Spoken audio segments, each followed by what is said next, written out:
Hi, it's Fias Tarot. Hello, Libra placement. This is your general and love reading. Okay?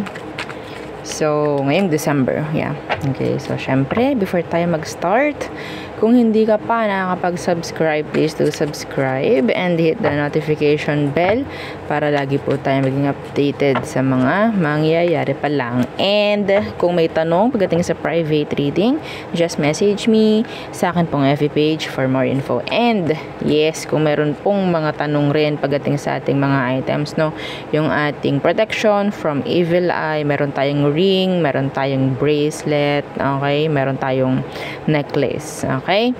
So, yeah, just message me. And yeah, tungkol kay granter, tungkol kay love bracelet for singles and may mga conflict, okay? Yeah, pwede sa inyo yung love bracelet, okay? So, si love bracelet, ang sakop lang niya is about love po, ha? Love lang, okay? Si granter, so pwede yan sa business, okay? Pwede yan sa mga minamanifest ninyo, okay? So, yeah, and doon tayo sa pinaka bago natin na item for cord cutting, okay?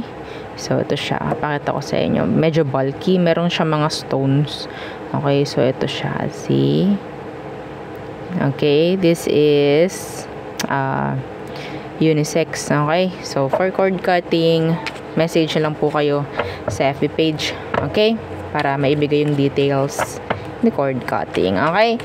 Okay, so let's start the reading. Libra placements. In general muna, anong meron?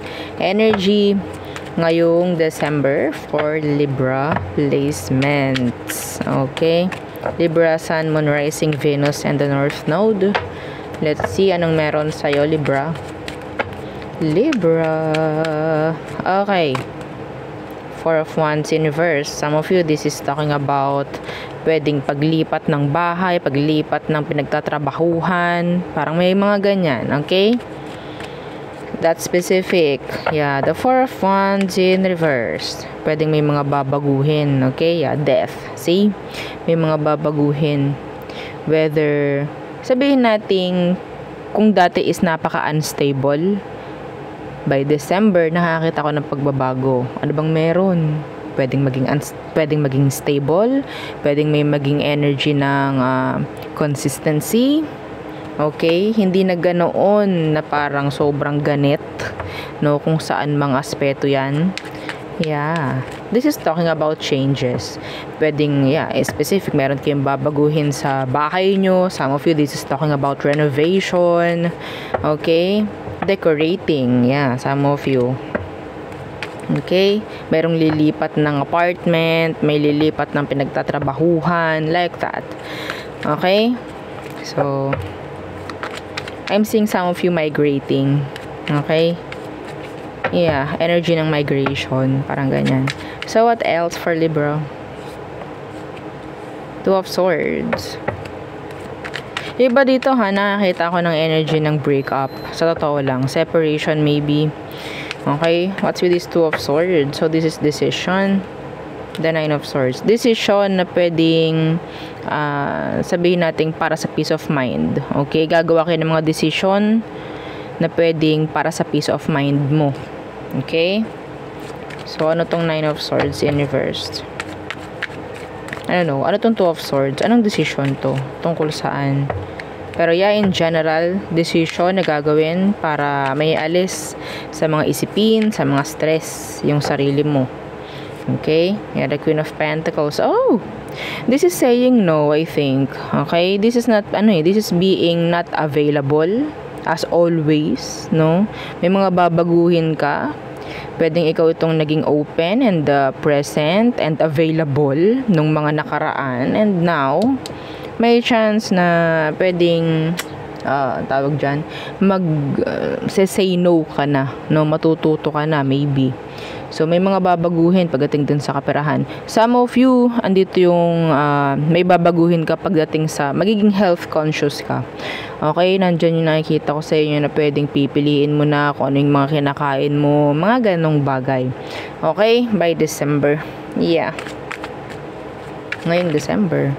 Okay? Health conscious. Okay. What else for you, Libra?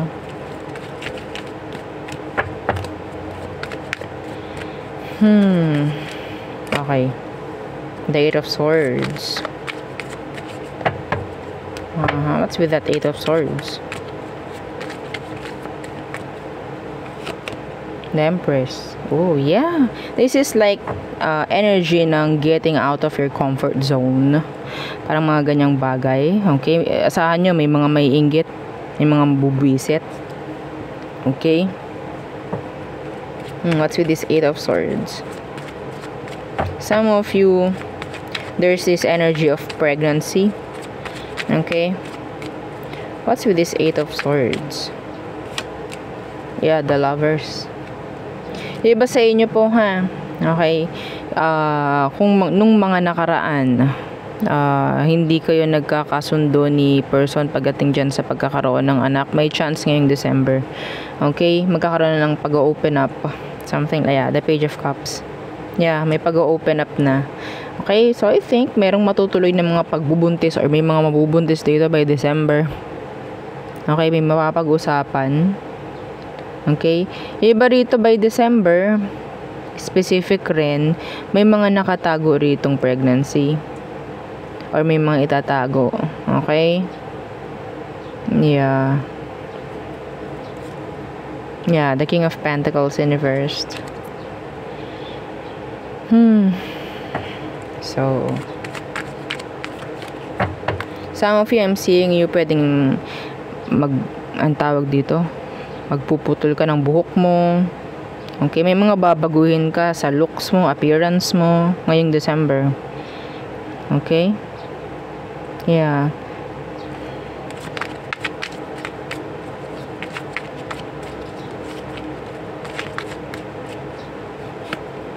The Four of Cups. Some of you kasi pwedeng may aalisin ka na or may babaguhin ka na sa sarili mo kasi pwedeng ikaw rin is naapektuhan. Okay, naapektuhan ka na, maybe, no? Something lang na pwedeng nakakapagbigay ng parang hindi ako okay, something like that. Kailangan kong baguhin to, mga ganong bagay. Okay? So, hindi naman masama yun. Anyway, so yun ang aking nakikita ngayong December pagdating sa inyong mga Libra. Okay, so let's proceed sa person on your mind. So this is the love read for December. Okay, Libra. Libra, oh, okay. Some of you might be dealing with an earth sign, Taurus, Virgo, Capricorn. So Libra, who is this person? They're into fitness, some of them. They're an athlete, some of them. Okay, maganda yung build, some of them. Hindi ko nila lahat pero may nakuha akong ganong energy. So, who is this person, Libra? Who is this person you're thinking? Okay, Judgment in reverse, pwedeng Scorpio. What's with that Judgment in reverse? The Moon in reverse.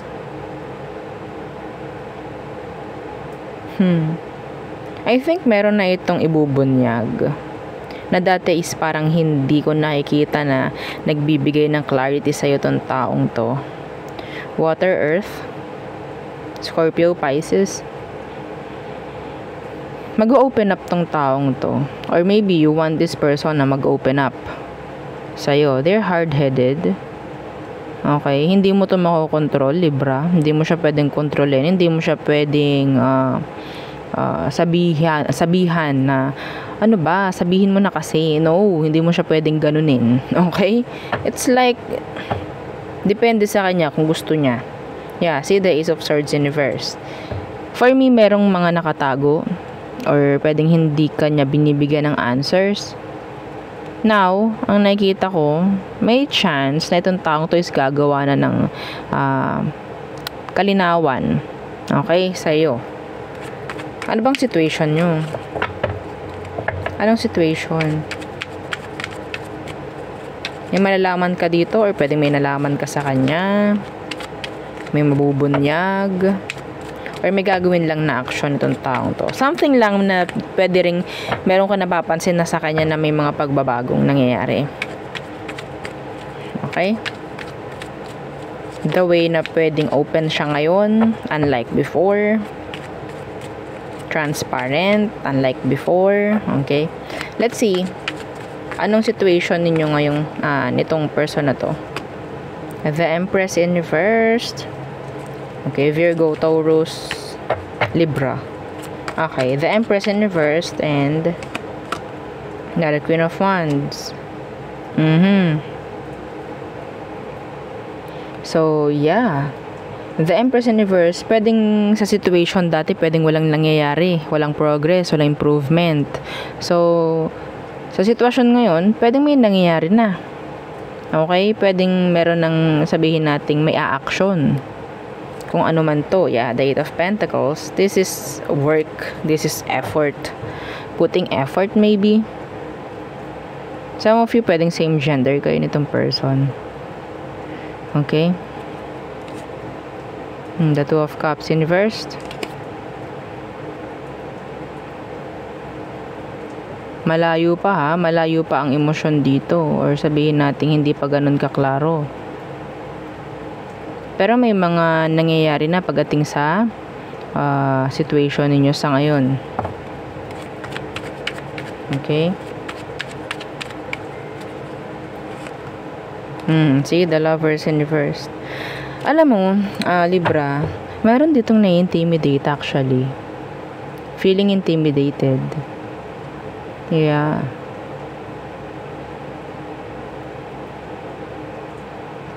Meron ditong tao na parang gusto palaging siya ibibigyan ng appreciation or something lang na pwedeng siya ibibigyan ng attention.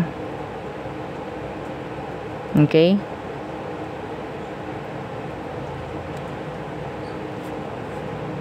Somebody is too afraid.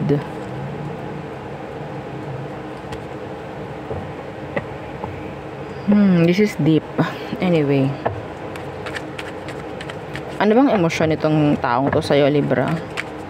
What is their true emotion for you right now? Current emotion, Libra.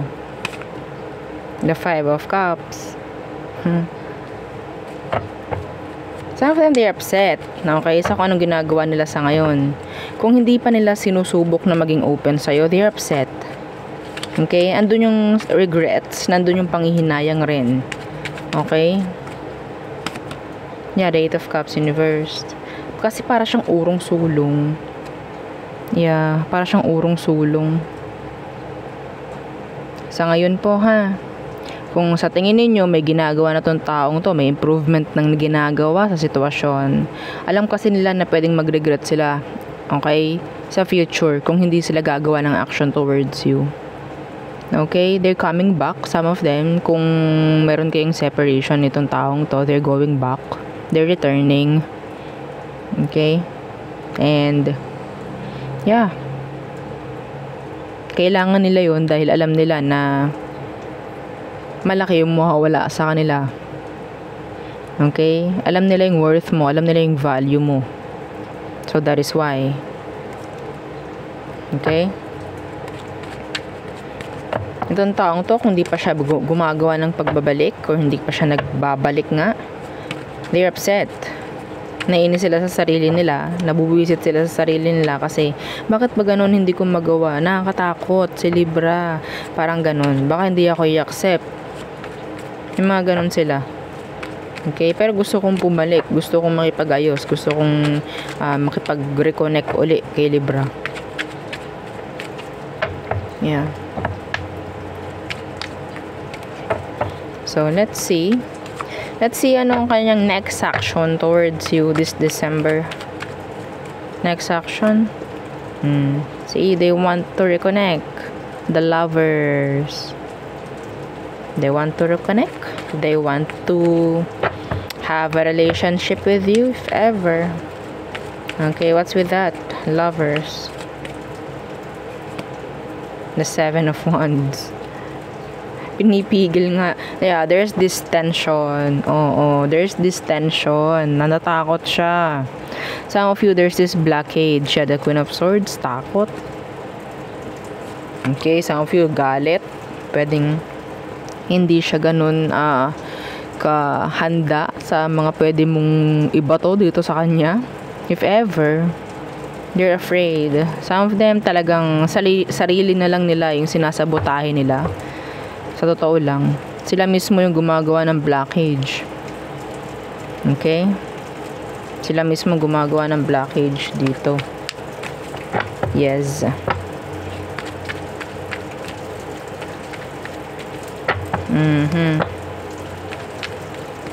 Let's see. Outcome/advice.